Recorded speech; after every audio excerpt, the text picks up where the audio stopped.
Welcome students. हम लोग geometrical isomerism का टॉपिक डिस्कस कर रहे थे, ठीक है। और लास्ट लेक्चर में हम लोग ने ज्योमेट्रिकल आइसोमरिज्म की कंडीशन समझी कि भाई उसमें रिस्ट्रिक्टेड रोटेशन और रिलेटिव चेंज इन डिस्टेंस की बात हम लोग समझेंगे, और अक्रॉस द पाई बॉन्ड हम लोग ने रिस्ट्रिक्टेड रोटेशन और रिलेटिव चेंज की बात समझी, ठीक है। तो across the pi bond restricted rotation भी समझा, और कैसे रिलेटिव चेंज इन डिस्टेंस से हम लोग जानेंगे कि भाई ज्योमेट्रिकल आइसोमर्स दो कंपाउंड है कि नहीं है, ठीक है। तो अक्रॉस द पाई बॉन्ड आपको नई डिस्टेंसेस मिलनी चाहिए, तो यही आइडिया था। ट्रिपल बॉन्ड के क्रॉस ज्योमेट्रिकल आइसोमरिज्म नहीं होगा, ये भी कंक्लूड किया था हम लोगों ने।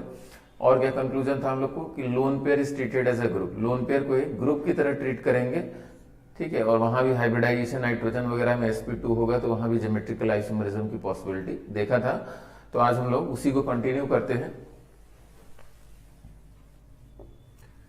क्वेश्चन लिखिए, टोटल आइसोमर्स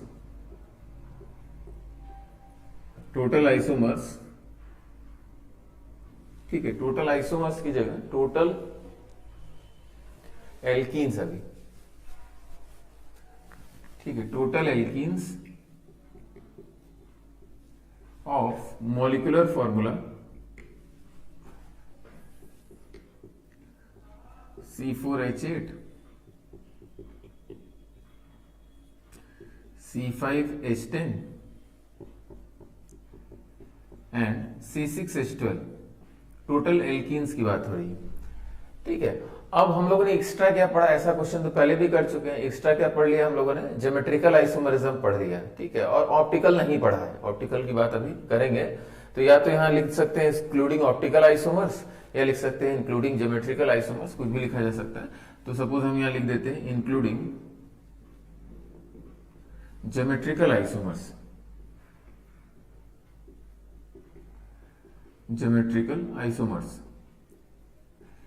ठीक है। आगे से क्वेश्चन क्या होगा, जब सब पढ़ लेंगे तो टोटल आइसोमर्स ही कैलकुलेट करना पड़ेगा, ठीक है। तो टोटल आइसोमर्स में आप सब कैलकुलेट करेंगे, एल्कीन हो गया, साइक्लिक स्ट्रक्चर हो गया, ज्योमेट्रिकल आइसोमरिज्म ऐड करिए, ऑप्टिकल ऐड करिए, ठीक है। तो सारी बातें होंगी, लेकिन अभी हम लोग स्टेप बाय स्टेप जरा समझा जाए। तो एल्कीन ही बनाना है, डीबी आपका 1 आ गया, और एल्कीन बनाने के लिए कह रहा है। तो सबसे पहला स्ट्रक्चर अगर हम बताएं आपको, तो आप C4H8 के स्केलेटन बनाइए 4 कार्बन के, ठीक है। और 1 2 3 4 ये काम पहले भी कर चुके हैं। और डीबी एडजस्ट करने के लिए हमने पाई बॉन्ड लगा दिया, ठीक है। ये पाई बॉन्ड लगा दिया, यानी इससे पहले जो आंसर हम लोगों ने निकाला था कि 3 स्ट्रक्चरल आइसोमर्स की पॉसिबिलिटी है।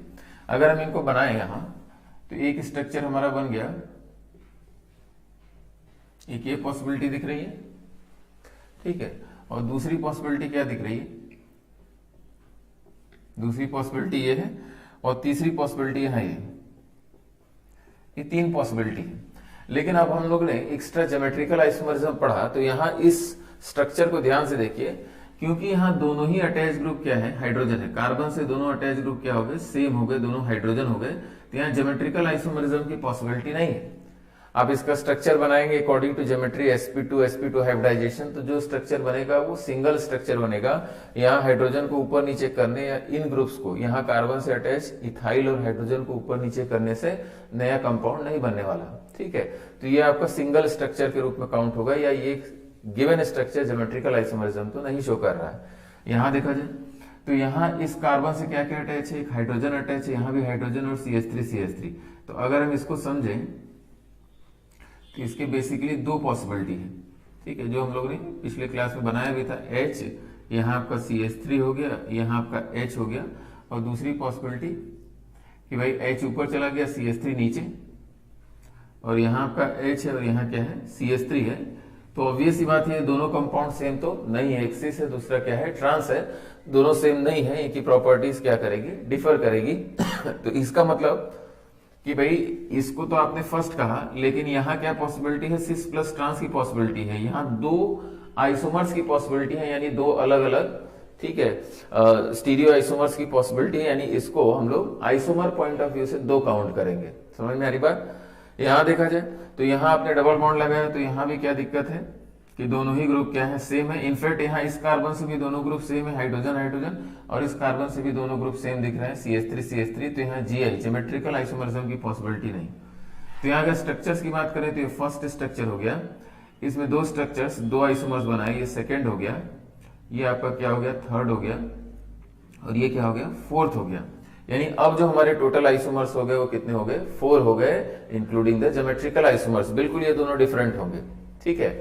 तो यहां अगर ऐसे लिखे तो फर्स्ट हो गया, सेकंड हो गया, थर्ड हो गया और फोर्थ हो गया। यही आपको छोटा सा काम करना है कि जो आपने पहले इससे पहले पढ़ा था कि डबल बॉन्ड लगा देते थे, तो डबल बॉन्ड तो लगाइए, लेकिन अगर चेक करिए कि उसमें ज्योमेट्रिकल की पॉसिबिलिटी है तो आप एक्स्ट्रा ऐड करेंगे, ठीक है। सिस ट्रांस, जैसे यहाँ डबल बॉन्ड लगाया तो आप दो पॉसिबिलिटी में एग्जिस्ट करेगा, सिस हो सकता है या ट्रांस हो सकता है, और दोनों अलग अलग स्ट्रक्चर से, ठीक है। मेरे ख्याल से इस एग्जाम्पल से आपको समझ में आ गया कि आगे करना क्या है। तो C5H10 में देखा जाए, उसको मिटा दें।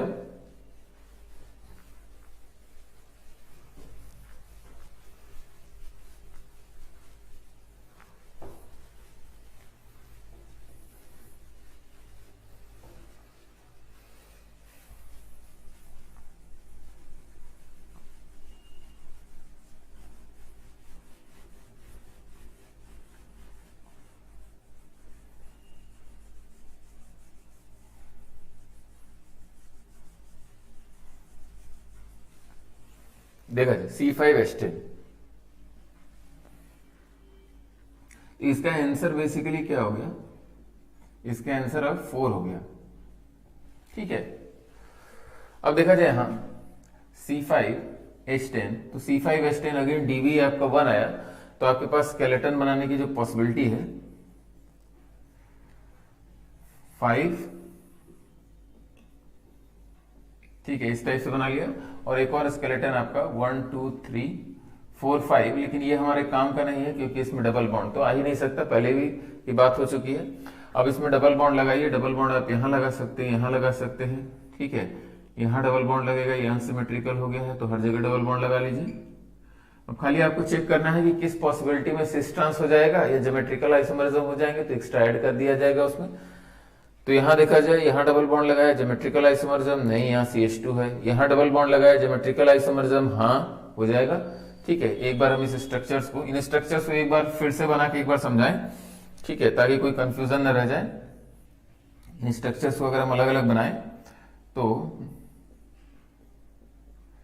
ठीक है, 1 2 3 4 5, डबल बॉन्ड यहां हो गया,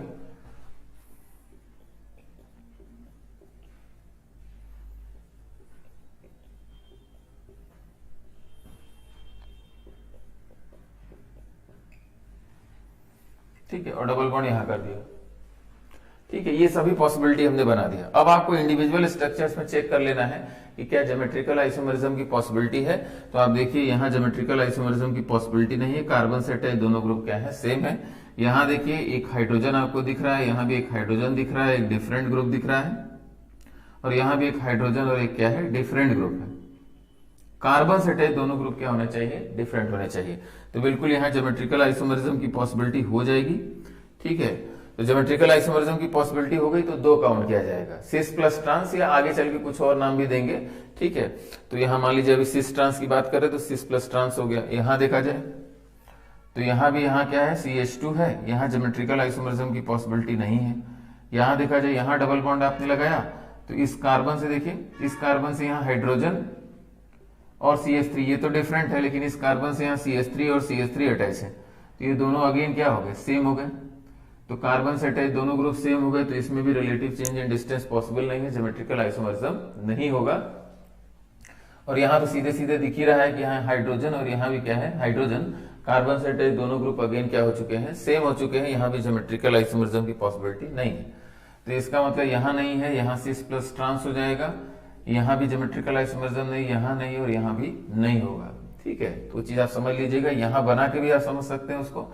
तो ये फाइनली हम लोग का आंसर क्या हो गया, फर्स्ट हो गया, ये आपका सेकंड हो गया, ये थर्ड हो गया, ये दोनों डिफरेंट है, ये आपका फोर्थ हो गया, फिफ्थ हो गया, ये आपका सिक्स्थ हो गया। तो यहाँ आंसर हम लोग का क्या हो गया, 6 हो गया, ठीक है। स्टीरियो आइसोमर्स को इंक्लूड करते हुए हम चीजों को अब आगे डिस्कस कर रहे हैं, ठीक है। मेरे ख्याल से क्लियर हो गया। अब C6H12 की बात करते हैं, C6H12,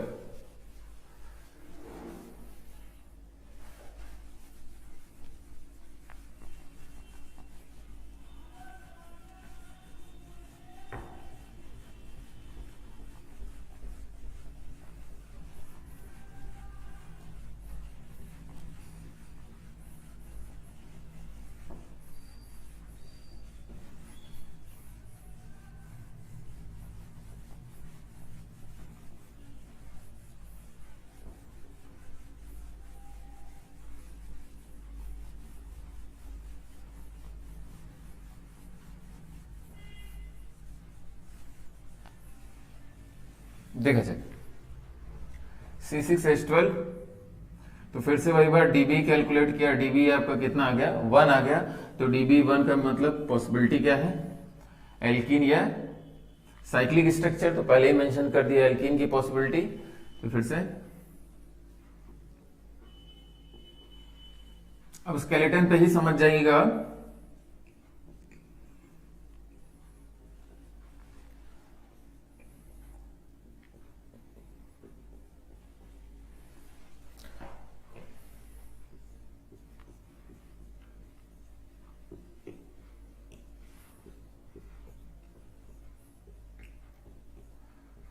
ठीक है, ये 5 पॉसिबिलिटी में हमने स्ट्रक्चर्स बनाए, 5 पॉसिबिलिटी है।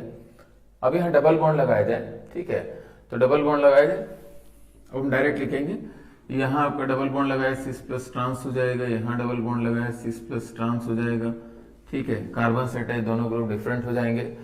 यहाँ लगाया कोई ज्योमेट्रिकल आइसोमरिज्म नहीं, यहाँ भी नहीं, यहाँ आएगा तो सिस प्लस ट्रांस हो जाएगा, और यहाँ आएगा तो कोई ज्योमेट्रिकल आइसोमरिज्म नहीं, सिमेट्रिकल कैसे, यहाँ लगाएंगे नहीं, CH2 है, यहाँ लगाएंगे तो सिस प्लस ट्रांस हो जाएगा, कार्बन से अटैच दोनों ग्रुप डिफरेंट यहाँ भी होंगे, और इस कार्बन से भी अटैच दोनों ग्रुप डिफरेंट होंगे जब यहाँ डबल बॉन्ड आप लगाएंगे।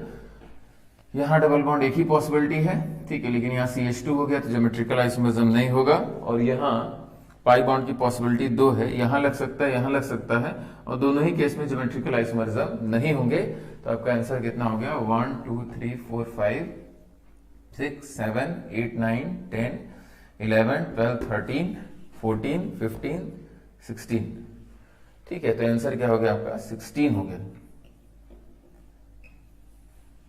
समझ में आ रही बात, एक बार फिर चेक कर लिया जाए, 1 2 3 4 5 6 7 11 12 13 14 15 16, तो total alkenes including the geometrical isomerism, तो आपका आंसर कितना आ गया 16 आ गया, ठीक है। तो सिस्टमैटिक तरीके से करेंगे, सिस ट्रांस आप समझ गए हैं, तो इसका मतलब सिस ट्रांस तो एक आपने समझा कि restricted rotation, relative change in distance, उसके बाद मॉलिक्यूल में कैसे अप्लाई करना है इसको भी समझने की कोशिश करिए।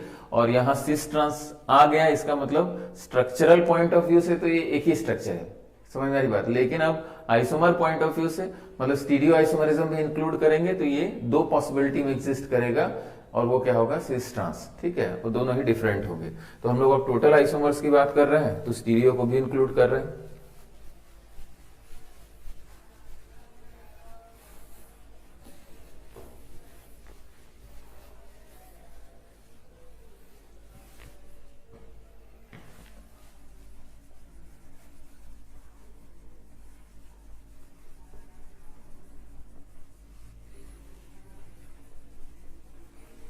चलिए अगला क्वेश्चन देखा जाए।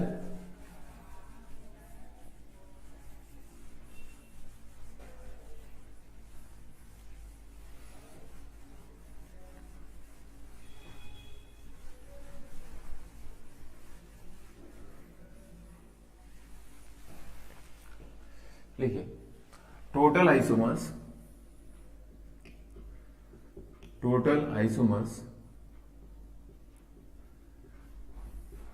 of molecular formula C2FClBrI, total isomers of molecular formula C2FClBrI, ठीक है। देखा जाए इसको कैसे किया जा सकता है, तो सबसे पहले आप इसका डीबी निकालिए। तो डीबी के लिए पहले ही बताया था, हेलोजन को हाइड्रोजन मान लीजिए, तो बेसिकली क्या हो गया, C2H4 का फॉर्मूला हो गया, DB1 आ गया, और 2 ही कार्बन है, DB1 एडजस्ट करने का तरीका क्या हो सकता है कि कार्बन कार्बन के बीच डबल बॉन्ड लगा दिए थे, ठीक है। अब इसको किस पॉसिबिलिटी से आप बनाएंगे, तो फ्लोरीन क्लोरीन ब्रोमीन आयोडीन है, आप सिंपल कॉम्बिनेशंस बैठा लीजिए। सपोज यहां फिक्स कर लीजिए इसको, फ्लोरीन को आपने फिक्स कर लिया एकदम, ठीक है, किसी को भी फिक्स कर सकते हैं। तो फ्लोरीन के साथ क्लोरीन का एक कॉम्बिनेशन हो सकता है, फ्लोरीन के साथ ब्रोमीन का एक कॉम्बिनेशन हो सकता है, और फ्लोरीन के साथ आयोडीन का एक कॉम्बिनेशन हो सकता है, ठीक है। और कोई कॉम्बिनेशन तो होगा नहीं, फ्लोरीन के साथ क्लोरीन का कॉम्बिनेशन, फ्लोरीन के साथ ब्रोमीन, और फ्लोरीन के साथ आयोडीन का कॉम्बिनेशन। बचे हुए एटम्स को यहां लिख दीजिए, कैसे भी लिख दीजिए अभी। तो फ्लोरीन क्लोरीन हो गया, तो ब्रोमीन आयोडीन बचा। अच्छा, ये स्ट्रक्चर बनाया आपने, तो आपको पता है ये दोनों डिफरेंट है, ज्योमेट्रिकल आइसोमरिज्म शो करेगा, यहां भी ये दोनों डिफरेंट है, तो इसका ज्योमेट्रिकल आइसोमर्स भी बना लिए। तो फ्लोरीन और क्लोरीन को तो फिक्स रखिए, आयोडीन ऊपर कर दीजिए और ब्रोमीन नीचे। यहां भी देखिए, अच्छा फ्लोरीन ब्रोमीन हो गया, तो यहां आप कुछ भी बना लीजिए, आयोडीन और क्लोरीन बना लीजिए, ठीक है। और इसको ऊपर नीचे कर लीजिए, यानी यहां फ्लोरीन ब्रोमीन, क्लोरीन ऊपर आयोडीन नीचे। यहां देखा जाए फ्लोरीन और आयोडीन हो गया, तो क्लोरीन और ब्रोमीन कर लीजिए, यहां अगेन ब्रोमीन ऊपर, क्लोरीन नीचे, और आयोडीन हो गया और यहां फ्लोरीन हो गया। बिल्कुल ये हो जाएंगी आपकी सारी पॉसिबिलिटी। जैसे इसको 1A बोले हम, इसको 1B बोले, 2A 2B और 3A और 3B। इसमें एक चीज समझने की कोशिश करिएगा, 1A 1B आपस में क्या है, ज्योमेट्रिकल आइसोमर्स है, 2A 2B geometrical isomers, 3A 3B geometrical isomers. लेकिन इनको आप आपस में कंपेयर करेंगे तो ये आपस में क्या है, ये आपस में क्या है, स्ट्रक्चरल आइसोमर्स, ठीक है। इनके आईयूपीएसी नेम डिफरेंट है विद सेम मॉलिक्यूलर फार्मूला, तो they are basically position isomers, they are basically structural isomers. उसी प्रकार से 2 और 3, तो 1 2 3 का कॉम्बिनेशन आपस में क्या है, स्ट्रक्चरल आइसोमर्स का है, और ठीक है। और बाकी आपस में ये कॉम्बिनेशन क्या है, ये स्टीरियो आइसोमर्स के कॉम्बिनेशन है, ज्योमेट्रिकल आइसोमर्स के कॉम्बिनेशन है। तो इसमें टोटल आइसोमर्स का सवाल पूछा है, तो टोटल आइसोमर्स का आंसर कितना हो जाएगा, ये तो 6 हो जाएगा, ठीक है। लेकिन अगर आपसे पूछे कि total structural isomers, structural isomers, इस फॉर्मूला के टोटल स्ट्रक्चरल आइसोमर्स तो वो 3 ही होंगे, ठीक है, क्योंकि ये तो आपस में ज्योमेट्रिकल आइसोमर्स है। इनका और इनका आईयूपीएसी नेम क्या है, सेम है, समझ में आ रही बात। तो 1 2 3 ही होगा, ठीक है। तो 1A 1B बेसिकली आपस में ज्योमेट्रिकल है, लेकिन 1 और 2 को कंपेयर करेंगे तो स्ट्रक्चरल अगर पूछेगा तो ये आपका आंसर 3 हो जाएगा, ठीक है। जो फर्स्ट वाला है, सेकंड वाला है और थर्ड वाला है। ये पॉइंट क्लियर हो गया, ठीक है। तो टोटल आइसोमर्स तो कैसे कॉम्बिनेशन बैठाना है आप अपने से भी, अपने आइडिया से भी कर सकते हैं, आसान क्वेश्चन है।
चलिए अगला पॉइंट देखते हैं, ठीक है। ये तो हम लोग ने across the pi bond geometrical isomerism की सारी कंडीशन समझ ली, ठीक है। ये क्रॉस द पाई बॉन्ड कब होगा कब नहीं होगा, ठीक है, और कैसे टोटल ज्योमेट्रिकल आइसोमर्स कैलकुलेट किया जाएगा या टोटल स्टीरियो आइसोमर्स कैलकुलेट किया जाएगा with the given molecular formula, ठीक है। तो ये तो इंपॉर्टेंट डिस्कशन हो गया। इसके बाद हम लोग और इससे भी थोड़ा सा और इंपॉर्टेंट चीज समझने की कोशिश करते हैं, ज्योमेट्रिकल आइसोमरिज्म इन साइक्लिक कंपाउंड्स।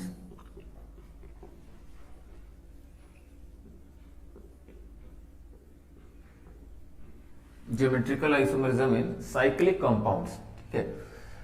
तो इसमें सबसे पहले यहां से समझने की कोशिश करिए कि जैसे अगर आप CH4 की बात करते हैं, फॉर एग्जांपल CH4 की बात कर रहे हैं, ठीक है, हाइब्रिडाइजेशन आपका sp3 हाइब्रिडाइजेशन हो गया। तो जो इसका आप स्ट्रक्चर बनाते हैं, ये पॉइंट पहले भी डिस्कस हुआ है, तो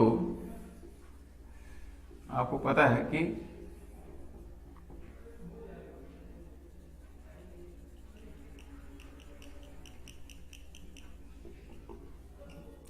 टेट्राहेड्रल ज्योमेट्री में आप मैक्सिमम 3 एटम्स को ही एक प्लेन में रख सकते हैं, ठीक है। मैक्सिमम 3 एटम्स को आप बोर्ड के प्लेन में, सपोज बोर्ड के प्लेन की बात हो रही है, तो बोर्ड के प्लेन में रिप्रेजेंट कर सकते हैं। फिर से समझाएं हम, किन्हीं 3 एटम की बात की जा सकती है, तो अगर ये बोर्ड के प्लेन की बात किया जाए तो बोर्ड के प्लेन में आप टेट्राहेड्रल ज्योमेट्री में मैक्सिमम 3 एटम्स को रख सकते हैं। तो सपोज इस कार्बन, इस हाइड्रोजन को बोर्ड के प्लेन में रखा तो एक एटम को बाहर बनाना पड़ेगा, दूसरे को अंदर बनाना पड़ेगा, तभी आपका हर जगह 109 डिग्री 28 मिनट सेटिस्फाई होगा। तो सपोज इसको हमने कहा बना दिया, बाहर की तरफ बना दिया, और इसको हमने कहा बना दिया, अंदर की तरफ बना दिया। तो ये आपका 3 डायमेंशनल स्ट्रक्चर हो गया। टेट्राहेड्रल के सभी एटम्स को आप बोर्ड के प्लेन में नहीं रख सकते, ठीक है। एक बाहर जाएगा, एक अंदर जाएगा, ठीक है। तो ये बेसिकली क्या हो गया, out of the plane, out of the plane. और इस टाइप के रिप्रेजेंटेशन को सॉलिड वेज, और ये आपका क्या हो गया, into the plane, into the plane, और उसको हम डैश वेज, ठीक है, डैश वेज बोल रहे हैं, ठीक है। टेट्राहेड्रल ज्योमेट्री मेरे ख्याल से आपको क्लियर भी होगी। अब इसी स्ट्रक्चर में जैसे हमने यहां हाइड्रोजन बनाया, ठीक है, और आपने कहा कि भाई एक एटम तो आउट ऑफ द प्लेन हो जाएगा और एक एटम आपका इनटू द प्लेन हो गया, ठीक है। तो कार्बन से हाइड्रोजन अटैच है, कार्बन से हाइड्रोजन अटैच है। सपोज हाइड्रोजन हटा के हम कुछ और लगा दे, कार्बन लगा दें, ठीक है, इस टाइप से कार्बन लगा दिया। और सपोज इसको भी आगे कंटिन्यू कर दिए, यहां कंटिन्यू कर दिए, यहां कंटिन्यू, यहां कंटिन्यू कर दी। समझ मेरी बात। तो बेसिकली हमने बना क्या दिया, साइक्लिक स्ट्रक्चर बना दिया। कोई भी साइकिल बना सकते हैं, 3 साइडेड, 4 साइडेड, 5 साइडेड साइकिल। तो हमने एक साइक्लिक स्ट्रक्चर बना दिया। तो क्या ये कंडीशन चेंज होने वाली है? नहीं, कंडीशन तो चेंज नहीं होगी। अभी भी आप कार्बन से अटैच 2 कार्बन को क्या कर रहे हैं, बोर्ड के प्लेन में रख रहे हैं। तो एक एटम बाहर जाएगा, दूसरा क्या जाएगा, अंदर जाएगा। समझ में आ गई बात, ठीक है। तो वही चीज समझा रहे हैं। तो कार्बन से अटैच एक ग्रुप बाहर जाएगा, एक ग्रुप क्या जाएगा, अंदर जाएगा। और साइकिल के सभी एटम्स हमने अभी के लिए क्या मान के रखे हैं कि बोर्ड के प्लेन में है। ये सभी कार्बन क्या है, बोर्ड के प्लेन में अगर है तो ऐसी सिचुएशन हमको दिख रही है, ठीक है। तो यहीं से इसको आगे कंटिन्यू किया जाए। ये मेरे ख्याल से आपको क्लियर हो गया, ठीक है।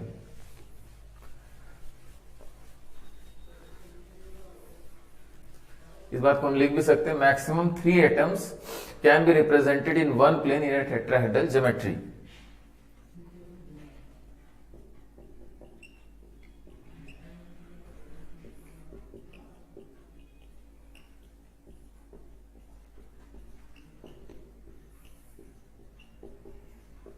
represented in one plane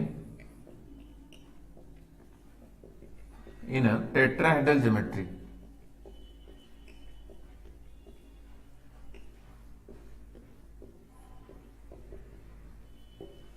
ठीक है, maximum 3 atoms can be represented in one plane in a tetrahedral geometry.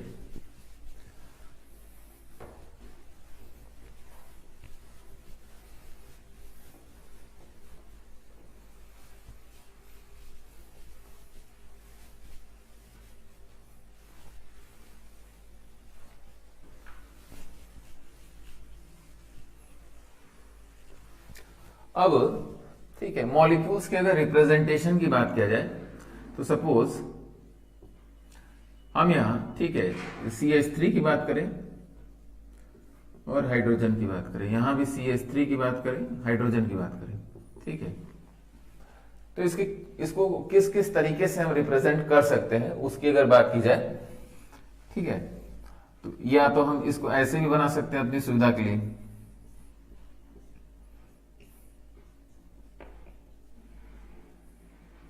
यहाँ हाइड्रोजन हो गया, यहाँ आपका CH3 हो गया, यहाँ H हो गया।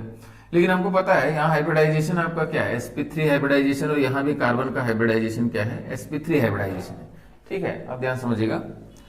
तो अगर इस कार्बन से अटैच ये कार्बन, ठीक है, और यहाँ ये कार्बन, ये जो एटम बॉन्ड है, ये अगर बोर्ड के प्लेन में, सपोज ये, ठीक है, हम बोर्ड के प्लेन में बना रहे हैं, साइकिल को बोर्ड के प्लेन में बना रहे हैं, तो ये कार्बन भी बोर्ड के प्लेन में बन गया।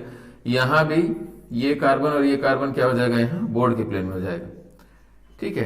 तब अब दिक्कत क्या होगी, अगर ये बोर्ड के प्लेन में, ये बोर्ड के प्लेन में, यहाँ भी ये बोर्ड के प्लेन में, ये बोर्ड के प्लेन में, तो ऑब्वियस ही बात है ये दोनों बॉन्ड्स कहाँ जाएंगे, एक को इनटू द प्लेन और एक को आउट ऑफ द प्लेन जाना पड़ेगा, क्योंकि टेट्राहेड्रल ज्योमेट्री आपको मेंटेन करनी है, ठीक है। तो जो पॉसिबिलिटी हमारे पास होगी पॉसिबिलिटी ये होगी कि एक CH3 को हमने इनटू द प्लेन बना दिया और दूसरा हाइड्रोजन को हमने क्या बना दिया, आउट ऑफ द प्लेन। ठीक है, यहां भी सपोज एक CH3 को हमने इनटू द प्लेन बना दिया और हाइड्रोजन को हमने आउट ऑफ द प्लेन बना दिया। ये एक पॉसिबिलिटी हो सकती है, समझ में आ रही बात। अच्छा, अब एक चीज और समझने की कोशिश करिएगा, ठीक है, इंपॉर्टेंट स्टेटमेंट है। या देखिए एक दूसरी पॉसिबिलिटी भी हम लिख सकते थे यहां। दूसरी पॉसिबिलिटी ये हो जाएगी कि यहां CH3 आपका आउट ऑफ द प्लेन हो गया और हाइड्रोजन आपका इनटू द प्लेन हो गया।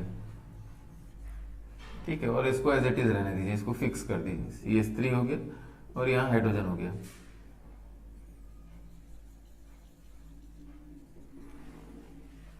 समझ में आई बात, ठीक है। अच्छा, एक चीज और समझने की कोशिश करिएगा, अभी के लिए याद कर लीजिएगा कि भाई अगर, ठीक है, अगर हम प्लेन की बात करें, ठीक है, अगर प्लेन की बात करें, जैसे ये तो हमको समझ में आ गया कि सर ये आपका बोर्ड के प्लेन में है तो एक बाहर जाएगा एक अंदर जाएगा, लेकिन एग्जैक्टली उसका प्लेन क्या होगा इसको भी समझने की कोशिश किया जाएगा। ठीक है, तो इसको समझने के लिए आप इसको इस तरीके से समझने की कोशिश करिए। इसको अगर हम एक और व्यू देने की कोशिश करें, यहां हमने क्या किया है कि इसको बोर्ड के प्लेन में रखा है और इसको क्या बनाया है, ठीक है, इसको बाहर और अंदर बनाया है। अच्छा, टेट्राहेड्रल के इस प्रॉपर्टी को हम यहां लिख भी दें, जैसे यहां आपका हाइड्रोजन हो गया, हाइड्रोजन हो गया, ये हाइड्रोजन हो गया और ये आपका हाइड्रोजन हो गया। ठीक है, तो एक प्रॉपर्टी याद रखिएगा कि टेट्राहेड्रल में अगर किन्हीं 3 एटम्स का प्लेन बनाते हैं, सेंटर से पास करते हैं, सपोज इस हाइड्रोजन, इस कार्बन, इस हाइड्रोजन से हम एक प्लेन बनाते हैं और उसको सेंटर से पास करते हैं, ठीक है, और इस हाइड्रोजन, इस कार्बन और इस हाइड्रोजन का प्लेन बनाते हैं और सेंटर से पास करते हैं, तो वो आपस में क्या होंगे, परपेंडिकुलर में प्लेन में होंगे। ठीक है, तो 2 एटम्स का प्लेन अगर सेंटर से पास कराते हैं तो दोनों आपस में क्या होते हैं, परपेंडिकुलर प्लेन में होते हैं। इस प्रॉपर्टी को आप याद रखिए, अभी के लिए याद रख लीजिए, ठीक है, बाद में फर्दर इसको, क्योंकि ये 3 डायमेंशनल चीजें चल रही हैं, ठीक है, तो कुछ चीजें हम मान के चलेंगे कि भाई या तो आपको आती हो या तो अभी मान लीजिए। ठीक है, धीरे धीरे इसको आगे चल के हम लोग एक्सप्लेन करेंगे और बेहतर तरीके से समझेंगे कि टेट्राहेड्रल ज्योमेट्री में, ठीक है, अगर मान लीजिए हम दो एटम्स को लेके अगर एक प्लेन पास करें, ठीक है, सेंटर से, तो बाकी दोनों एटम्स से अगर प्लेन पास करें सेंटर से, तो दोनों आपस में क्या होंगे, परपेंडिकुलर प्लेन में होंगे। ठीक है, तो कहने का मतलब यह है कि अगर मान लीजिए, ठीक है, अगर इस स्ट्रक्चर की बात करें, इस स्ट्रक्चर को अगर हम रिप्रेजेंट करने की कोशिश करें, तो एक रिप्रेजेंटेशन ये हो सकता है कि हमने क्या माना, देखिए ये आपका पूरा साइक्लिक स्ट्रक्चर बोर्ड के प्लेन में है। ठीक है, तो ये जो एक अंदर और एक बाहर है, ये बेसिकली है कहां, तो ये हाइड्रोजन इस प्लेन में, इस हाइड्रोजन, ये हाइड्रोजन यहां से बीचों बीच बाहर है और दूसरा CH3 क्या है, उतना ही अंदर है इस प्लेन में। ठीक है, ये प्लेन, ठीक है, जैसे मान लीजिए अगर हम इसको x डिफाइन करें, इसको y डिफाइन करें, तो ये साइक्लोप्रोपेन, साइक्लोहेक्सेन किस प्लेन में है, XY प्लेन में है, और बाहर की तरफ हमने क्या डिफाइन कर दिया, Z डिफाइन कर दिया। तो ये हाइड्रोजन और ये CH3 किस प्लेन में है, तो ये XZ प्लेन में, ये XZ प्लेन में। समझ में आ रही बात, ठीक है, तो ये क्या हो जाएगा आपका, XZ प्लेन में हो जाएंगे। ये आइडिया आपको रखना है। तो अगर इसका हम एक और रिप्रेजेंटेशन दिखाने की कोशिश करें, अगर हम इसको मान लें कि भाई ये परपेंडिकुलर प्लेन में बनाया जाए, तो ये दोनों बोर्ड के प्लेन में हो जाएंगे। ठीक है, तो इसको परपेंडिकुलर प्लेन में बनाने का तरीका हमारे पास क्या है,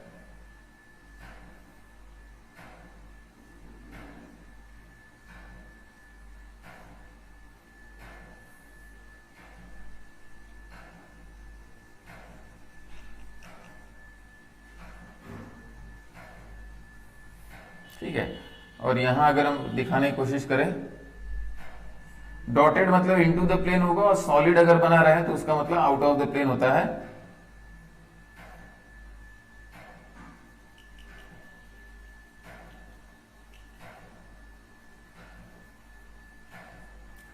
ठीक है, तो यहां अगर रिप्रेजेंटेशन देखा जाए तो एक अंदर चला गया, दूसरा बाहर चला गया, कार्बन से अटैच। फिर से समझने की कोशिश करिए, ये जो साइक्लोप्रोपेन है, ये साइक्लोप्रोपेन हमने किस प्लेन में बनाया है, अब हमने ये XZ प्लेन में बनाया है, XZ प्लेन।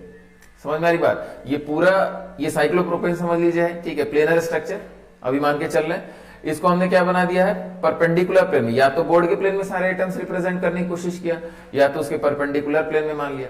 तो परपेंडिकुलर प्लेन में माना तो ध्यान समझने की कोशिश करिएगा, ये जो दोनों कार्बन है बोर्ड के प्लेन में 2 ही कार्बन है, ये दोनों कहां है, आपसे दूर है, ये दोनों कहां है, आपकी तरफ है, और ये इस प्लेन में बोर्ड के परपेंडिकुलर प्लेन में हमने रिप्रेजेंटेशन कर दिया।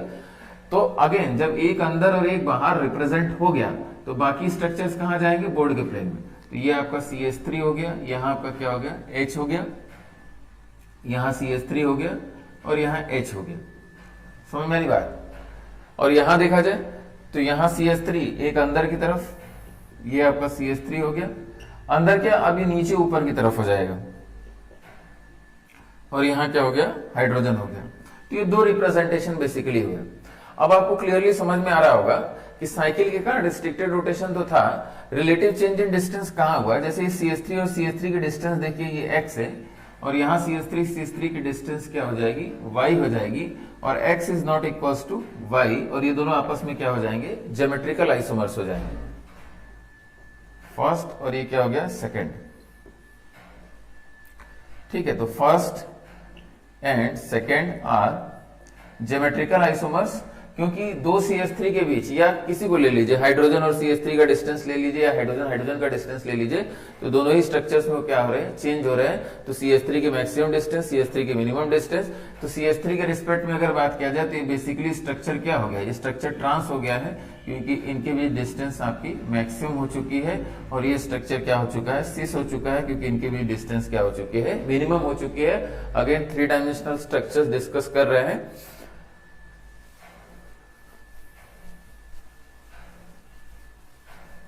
ठीक है, तो ये बेसिकली मतलब हुआ geometrical isomerism across the cycle. चलिए इसको एक और एग्जांपल से हम समझाने की कोशिश करें, या इसी को फिर से एक बार ड्रॉ करके समझाएं।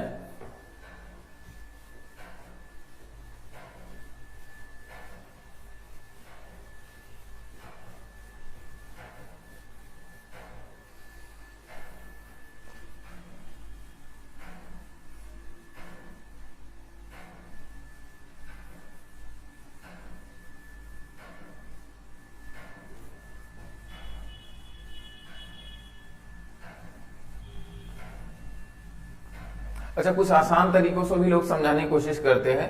आसान तरीके क्या है कि अगर मान लीजिए यहां, ठीक है, हमने CH3 और CH3 बना दिया, ठीक है, तो एक हाइड्रोजन है, एक CH3 है, तो यहां हाइब्रिडाइजेशन आपने चेक किया कि sp3 हाइब्रिडाइजेशन है, sp3 हाइब्रिडाइजेशन है। साइकिल एक तरीके से पाई बॉन्ड का काम कर रहा है, रिस्ट्रिक्टेड रोटेशन का काम कर रहा है, ऐसा भी समझ सकते हैं।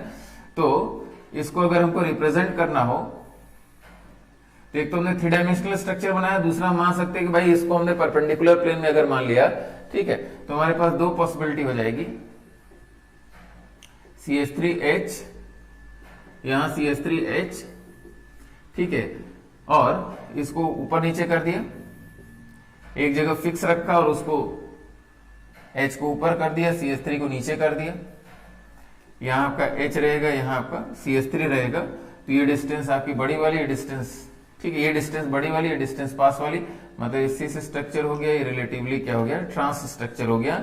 ये भी एक आसान रिप्रेजेंटेशन होता है। अब इसको, ये 3 डायमेंशनल स्ट्रक्चर है, अब इसको समझा जाता है कि भाई साइक्लोहेक्सेन क्या है, परपेंडिकुलर प्लेन में मानते हैं, जिससे पहले हमने जो 3 डायमेंशनल स्ट्रक्चर बनाया। या कुछ लोग और सिंप्लीफाई इसको कर देते हैं, तो इस प्रकार से बनाने की कोशिश करते हैं, CH3H, ये आपका CH3H, और CH3 को रिलेटिवली नीचे कर दिया और CH3 को ऊपर कर दिया H। ठीक है, ये स्ट्रक्चर क्या हो गया आपका, ये स्ट्रक्चर सिस स्ट्रक्चर हो गया, और ये स्ट्रक्चर क्या हो गया, ट्रांस स्ट्रक्चर हो गया। ये दोनों आपस में क्या हो गए, ज्योमेट्रिकल आइसोमर्स हो गए। यही मतलब है कहने का। ठीक है,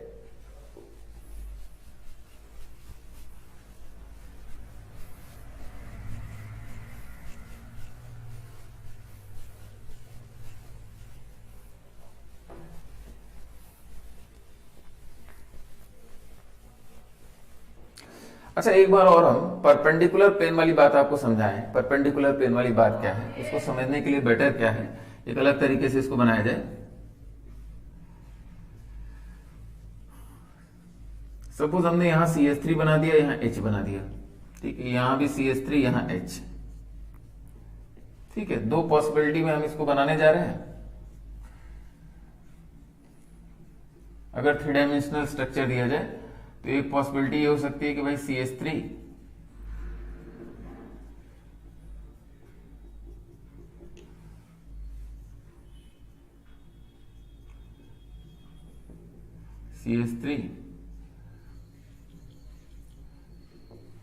एक ये पॉसिबिलिटी,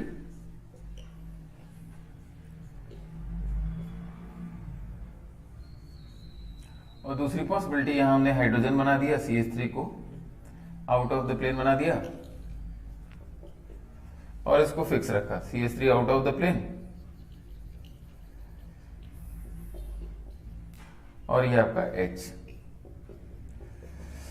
अब देखिए यहां थोड़ा सा समझने में दिक्कत क्या है कि भाई ये स्ट्रक्चर्स हमने जो बनाए, ठीक है, इनको एक बार एक अलग तरीके से समझा जाए। हमने जो आपको बताया कि टेट्राहेड्रल में दो एटम्स को पकड़िए, उनको उनका प्लेन बनाइए, सेंटर से प्लेन बनाइए और पास कराइए, ठीक है। तो सपोज इन दोनों, ये कार्बन का आपने प्लेन जो बनाया, ठीक है, सेंटर से पास कराया, और ये कार्बन का जो प्लेन होगा वो आपस में क्या होंगे, परपेंडिकुलर प्लेन में होंगे, ठीक है। इस बात को बढ़िया से दिमाग में बैठा लीजिए। कहने का मतलब कि अगेन एक्सिस अगर हम डिफाइन करें, x axis, y axis board का प्लेन, एक्स वाई प्लेन हो गया, ठीक है। तो ये कार्बन कहाँ है, बोर्ड के प्लेन में, ठीक है। और ये CH3, ये हाइड्रोजन, अब ये बाहर की तरफ, अंदर की तरफ, इसको ऐसे समझिए, यहां हमने एक लाइन बनाया, ठीक है, वाई एक्सिस पे ऐसे लाइन बनाया, ठीक है, यहां पे एक एटम है मान लीजिए। अब हम इसको थोड़ी सी बाहर निकाल लें, ये आपका बीचों बीच एकदम बाहर आया, ठीक है। जितना आपने इसको बाहर निकाला उतना ही, ठीक है। सपोज हमने बाहर किसको निकाला, हाइड्रोजन को, तो यहां फिर से समझिए, हमने बाहर निकाला, इसको बाहर निकाला, हाइड्रोजन को बाहर निकाल दिया, ठीक है। और उतना ही अंदर कौन जाएगा, CH3 जाएगा, ठीक है। और उसके बीच बॉन्ड एंगल कितना होगा, 109 डिग्री 28 मिनट। और ये किस प्लेन में हम बाहर और अंदर की बात कर रहे हैं, ये आपका YZ प्लेन, ठीक है, YZ प्लेन ऐसा, ठीक है। फिर से समझने की कोशिश करिए, ये आपका YZ प्लेन है। तो YZ प्लेन में हाइड्रोजन बाहर की तरफ होगा। अगर मान लीजिए YZ प्लेन हम आपको घुमा के दिखाएं, इस टाइप से दिखाएं, तो YZ प्लेन में एक तरफ कौन होगा, हाइड्रोजन होगा, और एक तरफ कौन होगा, CH3 होगा। ये YZ प्लेन है, ध्यान से देखिए, ठीक है। YZ प्लेन वैसे तो ऐसे है, ठीक है। इस प्लेन में जो अपीयरेंस होगा वो अगर हम आपको दिखाएं तो हाइड्रोजन आपका ऐसे है और CH3 आपका इस प्रकार से, बीच में बॉन्ड एंगल कितना है, ठीक है। फिर से समझिए, ठीक है, ये आपका क्या हो गया, हाइड्रोजन हो गया, ठीक है। और ये आपका CH3 है, ये दिख रहा है आपको, बीच में बॉन्ड एंगल कितना है, 109 डिग्री 28 मिनट, ये आपको दिख रहा है। अब ये क्योंकि YZ प्लेन है तो हम इसको ऐसे घुमाएंगे, ठीक है, ऐसे घुमाएंगे तो एक स्ट्रक्चर क्या दिखेगा, आपकी तरफ दिखेगा, ठीक है, और एक स्ट्रक्चर आपसे दूर दिखेगा। अच्छा, एकदम सामने से देखेंगे तो अगर मान लीजिए हम ऐसे दिखाने की कोशिश करें तो सामने से क्या दिखेगा, हाइड्रोजन के पीछे CH3 दिखेगा आपको, हाइड्रोजन ही दिखेगा, CH3 आपको नहीं दिखेगा। समझ में आ रही बात, ऐसे घुमाए तो आपको दिख भी रहा होगा कि भाई हाइड्रोजन के पीछे CH3 हमको नहीं दिख रहा है। और कौन सा प्लेन है, ये YZ प्लेन है। समझ में आ रही बात। और ये सभी कार्बन किस प्लेन में है, XY प्लेन में, ठीक है। तो इस चीज को क्लियरली मेरे ख्याल से यहां से आप समझ पा रहे होंगे। ये दोनों कार्बन बोर्ड के प्लेन में है, किस प्लेन में, XY प्लेन में। और ये जो हाइड्रोजन और ये जो CH3 है वो किस प्लेन में है, YZ प्लेन में है। और YZ प्लेन में हाइड्रोजन बाहर की तरफ है, और अब आप एकदम सामने से देखेंगे तो आपको क्या दिखेगा कि सिर्फ हाइड्रोजन दिखेगा, उसके पीछे 109 डिग्री 28 मिनट पे YZ प्लेन में कौन है, CH3 है, वो आपको दिखाई नहीं दे रहा है। समझ में आ रही बात, यही छोटी सी बात है इसमें।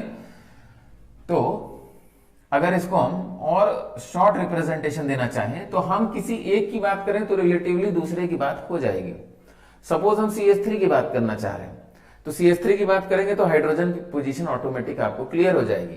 तो हमको अगर बनाना होगा तो हम बनाएंगे इस प्रकार से कि CH3 बीचों बीच हमने बनाया, CH3 बाहर की तरफ है और यहां CH3 क्या है, अंदर की तरफ है। फिर से समझिए, आप सामने से देख रहे हैं तो यहां कौन दिख रहा है, बाहर की तरफ हाइड्रोजन। तो हाइड्रोजन की बात हमने नहीं किया, हाइड्रोजन के पीछे कौन है, उतना ही अंदर कौन है, CH3 है। किस प्लेन में, YZ प्लेन में, ठीक है। YZ प्लेन समझ रहे हैं, इसके एकदम परपेंडिकुलर, बीचों बीच परपेंडिकुलर, ठीक है। इस चीज को बढ़िया से दिमाग में बैठा लीजिए। ये आपका बीचों बीच क्या परपेंडिकुलर, ठीक है। तो CH3 आपका अंदर की तरफ और ये CH3 क्या है बाहर की तरफ, ये देखिए ये CH3 क्या है बाहर की तरफ YZ प्लेन में, और उतना ही अंदर कौन है हाइड्रोजन है। बीच में बॉन्ड एंगल 109 डिग्री 28 में। तो हम लोग को बेसिकली रिलेटिव डिस्टेंसेस की बात करनी है, तो सिर्फ CH3 की बात कर लिया जाए, उससे हम लोग का काम चल जाएगा। अच्छा, ये बाहर अंदर हम कर क्यों पा रहे हैं, क्योंकि अगेन यहाँ हाइब्रिडाइजेशन क्या है sp3 हाइब्रिडाइजेशन। तो एक तो ये पॉसिबिलिटी हो गई। दूसरी पॉसिबिलिटी क्या हो गई, अगर इसको हम बनाएं तो दूसरी पॉसिबिलिटी अगर हम बनाएं तो यहां CH3 को हमने कहां बनाया है बाहर की तरफ, और इस CH3 को भी क्या बनाया है बाहर की तरफ। अच्छा, कंफ्यूज नहीं होना है सर कि ये जो CH3 ये बाहर की तरफ से, ये ऐसे भी तो हो सकता है, ऐसे इस डायरेक्शन में बाहर की तरफ हो सकता है ना, इस डायरेक्शन में बाहर की तरफ नहीं है। ये YZ प्लेन ये है, ये देखिए यहां CH3 क्या है ऐसे बाहर है बीचों बीच YZ प्लेन पे, ठीक है। और उतना ही अंदर कौन है हाइड्रोजन है। अगेन 3 डायमेंशनल चीजें हैं, ध्यान से एकदम समझिएगा। तो अब आपको क्लियरली समझ में आ रहा होगा कि ये CH3 कुछ कहां है, ये CH3 आपका यहां है बाहर की तरफ, और ये CH3 आपका बाहर की तरफ, एक ये पॉसिबिलिटी है। और इन दोनों के बीच डिस्टेंस क्या हो गई है x हो गई। अब इसी CH3 को हम पीछे भेज दें, ठीक है, इसी CH3 को हम पीछे भेज दें तो डिस्टेंस क्या हो जाएगी y हो जाएगी, और डिस्टेंस क्या हो जाएगी बड़ी हो जाएगी। समझ में आ रही बात। तो अगर हम यहां से समझाने की कोशिश करें, ठीक है, यहां समझिए, ये CH3 आपका बाहर और ये CH3 आपका बाहर, ठीक है, ये CH3 दोनों क्या है बाहर, ऐसे देखिए, ठीक है, ये दोनों CH3 बाहर की तरफ है, तो इनके बीच डिस्टेंस क्या हो गई x हो गई। अब उस CH3 को हम पीछे भेजने जा रहे हैं, ठीक है, पीछे भेजने जा रहे हैं, हमने इस प्रकार से भेज दिया, ठीक है। मेरे ख्याल से आप समझ पा रहे होंगे CH3 की डिस्टेंस क्या हो चुकी है, बढ़ चुकी है, और ये ट्रांस स्ट्रक्चर हो चुका है। ये स्ट्रक्चर एग्जैक्टली यही है, ठीक है। तो उसी चीज को हमने आपको समझाया कि इसमें CH3 की डिस्टेंस क्या है ज्यादा वाली है, स्ट्रक्चर क्या हो गया है ट्रांस स्ट्रक्चर हो गया, और यहाँ स्ट्रक्चर क्या हो गया सिस स्ट्रक्चर हो गया, रिलेटिव चेंज इन डिस्टेंस हो गया है। और रोटेशन से इसमें कन्वर्ट नहीं होगा क्योंकि साइकिल के कारण रिस्ट्रिक्टेड रोटेशन हो गया है, और relative change in distance for same IUPAC ने, मतलब ये क्या हो गया आपस में ज्योमेट्रिकल आइसोमर्स हो गए, ठीक है। मेरे ख्याल से यहां तक की बात आपको क्लियर हो गई।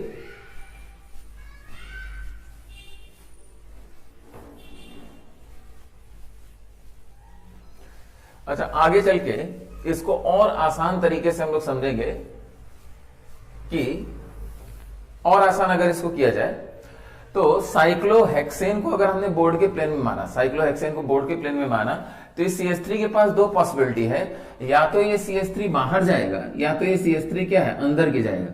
बाहर जाएगा तो उसको अगर हम अप बोल दें, और अंदर जाएगा तो डाउन बोल दें, तो दो पॉसिबिलिटी में ये क्या लिख सकते हैं आप, इसको हमने ये जो कॉम्बिनेशन लिखा है ये डाउन अप का कॉम्बिनेशन है, और ये कॉम्बिनेशन क्या है CH3 भी बाहर और CH3 भी बाहर, तो ये अप का कॉम्बिनेशन है। समझ में आ रही बात। अच्छा, इस दोनों CH3 को आप बाहर बना दीजिए, या एक और पॉसिबिलिटी हम बना दें कि दोनों CH3 को हम अंदर बना दें। दोनों CH3 को हमने कहां बना दिया, अंदर की तरफ बना दिया, तो इसको हम क्या बोलेंगे डाउन की पॉसिबिलिटी बोलेंगे। ये दोनों क्या है, ये दोनों सेम है, और इसको हम बेसिकली क्या कहेंगे सिस कहेंगे। और डाउन अप कहिए चाहे अप डाउन कहिए, रिलेटिवली दोनों के बीच डिस्टेंस क्या होगी ट्रांस वाली बड़ी वाली डिस्टेंस होगी, तो इसको हम क्या बोल देंगे ट्रांस बोल देंगे, ठीक है। समझ में आ रही बात। तो ये दोनों बेसिकली क्या है सेम है, और इसमें आप इसको बाहर कर दीजिए, सॉरी ये बाहर है, इसको अंदर कर दीजिए, इसको बाहर कर दीजिए, वो भी रिलेटिवली चीज क्या है सेम है, ठीक है। तो मेरे ख्याल से यहां तक आप बात समझ गए। अच्छा, जितना हमने अभी तक पढ़ाया उसको फिर से एक बार ध्यान से बनाइएगा, ठीक है। टेट्राहेड्रल अगर मान लीजिए ज्यादा दिक्कत हो तो आप एक टेट्राहेड्रल स्ट्रक्चर बना लीजिए। बेसिक पॉइंट ये समझने का ये है कि भाई टेट्राहेड्रल में किन्हीं दो एटम्स को लेके सेंटर से पास करके प्लेन बनाइए, तो बाकी दो एटम का अगर प्लेन आप सेंटर से पास कराएंगे तो वो परपेंडिकुलर प्लेन में होगा। बस यही बात आपको समझना है, और इसी बेसिस पे ऐसे स्ट्रक्चर्स हम बना पा रहे हैं, ठीक है। तो इसको बढ़िया समझिएगा, और एट द एंड ये काफी आसान हो जाएगा। sp3 हाइब्रिडाइजेशन ये दोनों प्लेन में बनाया, तो एक अंदर एक बाहर बनाना पड़ेगा। अब वो अंदर बाहर किस तरीके से है, किस प्लेन में है, ठीक है, कैसे पोजीशन है उसकी, वो हमको समझना जरूरी होगा, ठीक है। तो ये बीचों बीच बाहर और ये क्या है, बीचों बीच अंदर। ठीक है, यहां तक मेरे ख्याल से आपको बात समझ में आ गई। तो ये ट्रांस हो गया, ये सिस हो गया। अब यहीं से हम लोग आगे कंटिन्यू किया जाएगा। ठीक है, चलिए ठीक है, थैंक यू।